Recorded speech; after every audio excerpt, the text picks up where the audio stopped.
हरियाणा में बीजेपी ने जो है सबसे पहले अपने 10 के 10 उम्मीदवार घोषित किए थे, लेकिन कहते हैं जल्दी का काम शैतान का। अब सूत्रों से कुछ ऐसी खबरें आ रही है कि बीजेपी अपने 5 उम्मीदवारों की टिकट बदल सकती है। नमस्कार, मैं अंकित और हरियाणवी लाइव देख रहे हैं आप। वीडियो शुरू करने से पहले आप सबसे एक रिक्वेस्ट कि वीडियो देखते तो आप सभी है, लेकिन चैनल को सब्सक्राइब जो है 2% लोगों ने भी नहीं कर रखा। तो आप सबसे हाथ जोड़कर रिक्वेस्ट, चैनल को सब्सक्राइब कर लीजिए। आज की इस वीडियो में चर्चा उन 5 उम्मीदवारों की करेंगे, या फिर मैं कहूं कि उन 5 लोकसभा की करेंगे, जहां से बीजेपी ने जो है उम्मीदवारों को बदलने की मन में ठान ली है। लगातार ऐसी चर्चाएं चल रही है, ऐसी खबरें आ रही है कि बीजेपी इन 5 लोकसभा पर उम्मीदवार बदल सकती है। वजह या तो वो यहां से कमजोर कैंडिडेट नजर आ रहे हैं जिन्हें फिलहाल में टिकट मिली है, या उनका विरोध हो रहा है। और वो 5 लोकसभा है हिसार, सिरसा, रोहतक, सोनीपत, भिवानी, महेंद्रगढ़। अब एक एक कर सभी की वजह जानेंगे, किसके टिकट कटने के क्या कारण हो सकते हैं। सबसे पहले सिरसा, अशोक तंवर को जो है यहां से टिकट मिली थी, और सबसे हैरानी वाली बात थी कि सिटिंग एमपी सुनीता दुग्गल की टिकट कटकर अशोक तंवर को यह टिकट मिली थी। इससे पहले अशोक तंवर जो है आम आदमी पार्टी में थे, उससे पहले जो है कांग्रेस में भी रह चुके थे, और भी जो है कई पार्टियों में वो रह चुके थे। छात्र नेता से उन्होंने जो अपने राजनीतिक जीवन की शुरुआत की थी, और अब जो है ऐसा नजर आ रहा है कि बीजेपी में आकर अशोक तंवर ने जो है अपने ही पांव पे कुल्हाड़ी मार ली है। क्योंकि हरियाणा में फिलहाल अगर सबसे ज्यादा विरोध किसी का नजर आ रहा है तो वो सिरसा से प्रत्याशी अशोक तंवर का नजर आ रहा है। 1-2 नहीं बल्कि 3-3 जगह अब से पहले उनका विरोध हो चुका है। इसकी एक बड़ी वजह यह भी है कि किसानों का संगठन पगड़ी संभाल जट्टा संघर्ष किसान संघर्ष समिति यहाँ बहुत ज्यादा एक्टिव है, और उन्होंने घोषणा कर रखी है कि वो जो है बीजेपी के हर उम्मीदवार का विरोध करेंगे और उनसे सवाल जवाब करेंगे। ऐसे में अशोक तंवर पर बिजली गिरती हुई नजर आ रही है। उनके इस विरोध को देखते हुए उनकी टिकट कट सकती है। ऐसे में सवाल है, अगर अशोक तंवर की टिकट कटेगी तो टिकट किसे मिलेगी। सुनीता दुग्गल से जो है बीजेपी आलाकमान पहले ही ज्यादा खुश नहीं थी।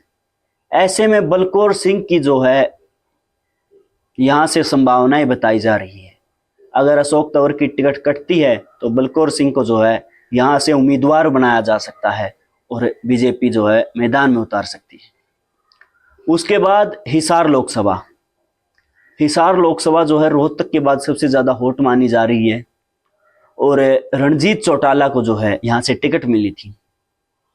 और इनकी टिकट अगर कटती है तो उसके कई कारण आएंगे, चाहे वो ब्राह्मण समाज पर टिप्पणी करना हो, श्याम सुख गांव में जो है उनका भी विरोध हुआ, ये भी एक कारण बन सकता है। विजेंद्र सिंह ने जो है पूर्व बॉक्सर रहे हैं, कांग्रेस छोड़कर अगर बीजेपी ज्वाइन की है तो ऐसी खबरें आ रही है कि उन्होंने हरियाणा में लोकसभा चुनाव लड़ने की शर्त रखी है, तो उन्हें भी कहीं फिट करना है। लेकिन अगर सबसे बड़ी वजह की बात करें, रणजीत चौटाला को जो है बीजेपी कैडर का ही सपोर्ट नहीं मिल रहा। उसकी वजह 2 बड़े नेता कैप्टन अभिमन्यु और कुलदीप बिश्नोई की टिकट कटना है। ना तो कुलदीप बिश्नोई के समर्थक जो है रणजीत चौटाला को सपोर्ट कर रहे, और ना ही कैप्टन अभिमन्यु के। दोनों की जो इस लोकसभा में अच्छी खासी पकड़ है। ऐसे में रणजीत चौटाला अकेले पड़ते हुए नजर आ रहे हैं, और कुलदीप बिश्नोई जो है या फिर उनके समर्थक जो 2 वजह बताकर विरोध कर रहे हैं। पहली जो है कुलदीप बिश्नोई को टिकट नहीं मिलना, और दूसरी जो है कि उनके विरोधी राजनेता को टिकट मिलना। ऐसे में अगर रणजीत चौटाला की टिकट काटकर विजेंद्र सिंह को यहां से मैदान में उतारा जाता है तो कुलदीप बिश्नोई के समर्थकों के पास जो दूसरी वजह है वो अपने आप खत्म हो जाएगी, और हो सकता है एक वजह के लिए पार्टियों ने मना भी ले और वो सपोर्ट कर दे। ऐसे में अशोक तंवर के बाद जो है रणजीत चौटाला की टिकट भी कट सकती है। अगला नाम जो है रोहतक लोकसभा से, बीजेपी ने जो बड़ी चर्चा यहां पर की बड़े बड़े नाम यहाँ चले, लेकिन लास्ट में जो है मौजूदा सांसद अरविंद शर्मा को ही टिकट दे दी। लेकिन अब ऐसा माना जा रहा है कि बीजेपी यहाँ से भी उनके बदलाव की तैयारी कर रही है। इसकी दो वजह हैं। अरविंद शर्मा का कोई बड़ा सपोर्टर आलाकमान में भी नहीं है, और बीजेपी यहाँ से दीपेंद्र हुड्डा से तकड़ी टक्कर का कैंडिडेट उतारना चाहती है। और ऐसी उम्मीदें लगाई जा रही हैं कि कैप्टन अभिमन्यु की यहाँ से लॉटरी लग चुकी है। वो पहले भी यहाँ जो एक्टिव रहे हैं और जाट नेता है। ऐसे में दीपेंद्र हुड्डा की वोटें जो है कम करने के लिए बीजेपी कैप्टन अभिमन्यु पर दांव खेल सकती है और उन्हें मैदान में उतार सकती है। अगली सीट है सोनीपत लोकसभा। सोनीपत से जो है मौजूदा सांसद रमेश कौशिक को टिकट काटकर मोहनलाल बड़ोली को जो है टिकट दी गई थी, लेकिन उनका भी ऐसा सुनने में आया कि जींद में विरोध देखने को मिला है और कई जगह विरोध उनका भी हुआ है, और वो भी कमजोर कैंडिडेट जो है नजर आ रहे हैं। ऐसे में उनकी भी टिकट कट सकती है और उनकी जगह दाव पेच के माहिर योगेश्वर दत्त को बीजेपी टिकट दे सकती है। हालांकि योगेश्वर दत्त ने विधानसभा के पहले भी 2 चुनाव लड़े हैं और दोनों में हार गए थे, लेकिन अब जो है उनको फिर से टिकट लोकसभा की मिल सकती है। आखिरी है भिवानी महेंद्रगढ़। चौधरी धर्मवीर सिंह को जो है यहाँ से टिकट मिली थी, वो भी किसी एक नेता की सिफारिश पे। ज़्यादा जो है आला कमान में नेता इनको टिकट देकर खुश नहीं थे, लेकिन अब जो है इन्हें यहाँ से एक कमज़ोर कैंडिडेट के तौर पर देखा जा रहा है और बीजेपी जो है इनकी भी टिकट बदल सकती है।